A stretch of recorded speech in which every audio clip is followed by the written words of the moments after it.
नमस्कार दर्शक बंधु, आज आम प्रस्तुत करवा मटन आलू तरकारी। तो से मु हाफ केजी मटन रखी, दुईटी आलू को काटिक रखी, 250 ग्राम पियाज रखी, किसी धनिया पत्र रखी, अदा रसुण पेस्ट रखी, किसी सोरिष तेल रखी, लंका गुंड, लुण, हलदी गुंड, गरम मसला, मीट मसला, किसी फुटण, गोटा मसला आम तेजपत्र, दालचीनी, गुजराती एवं गोलमरीच रखी।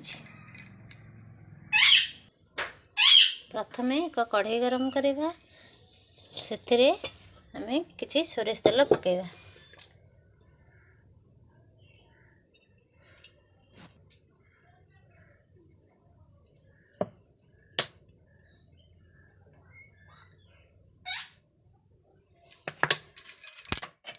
तेल ए गरम हो गला, एवं से काटिक रखि आलू को पकेवा।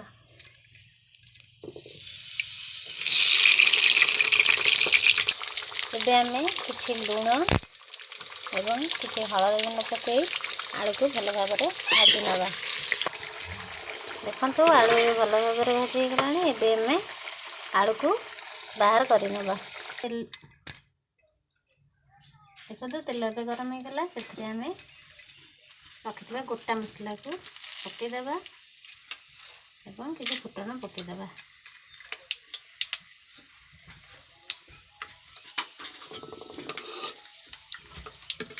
एबे आमे काटिक रखिथिबा पियाज को पकेदेबा। देखंतु पियाज एबे भल भाव हो गला, एबे आमे बाटिक रखिथिबा अदा रसुण पेस्ट को पकेदेबा।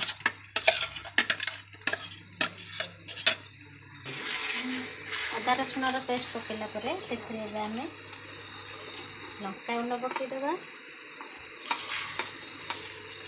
किसी हलदी गुंड पकेदेबा एवं स्वाद अनुसार लुण पकेनवा।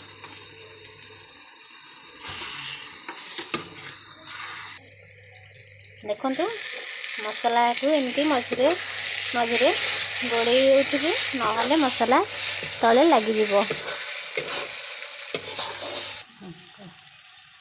एबे आमे मसला रे अल्प किसी पानी देदेबा एवं ताकू किसी समय पाई कवर करी नबा। देखंतु एबे मसला भल भाव में कषि गलानी, एबे आमे सेथिरे मटन को पकई देबा एवं भल भाव में मिक्स करी नबा।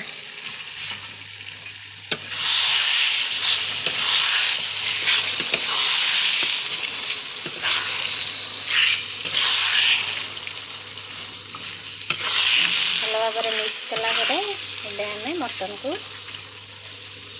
कषाई कवर कर।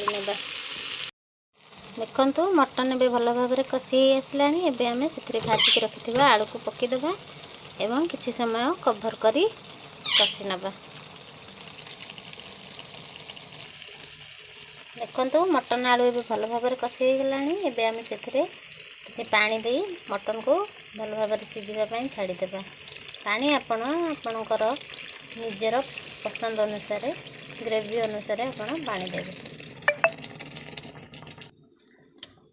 आपण जेतिकी ग्रेवी चाहिए से अनुसार आपण पानी देवे।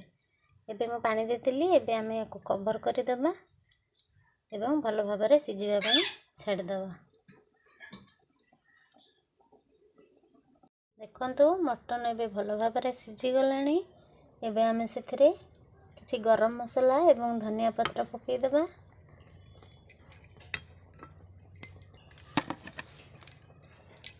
धनिया पत्र पकईदेबा एवं किसी गरम मसला पकईदेबा। देखंतु एबे हमर प्रस्तुत हो गला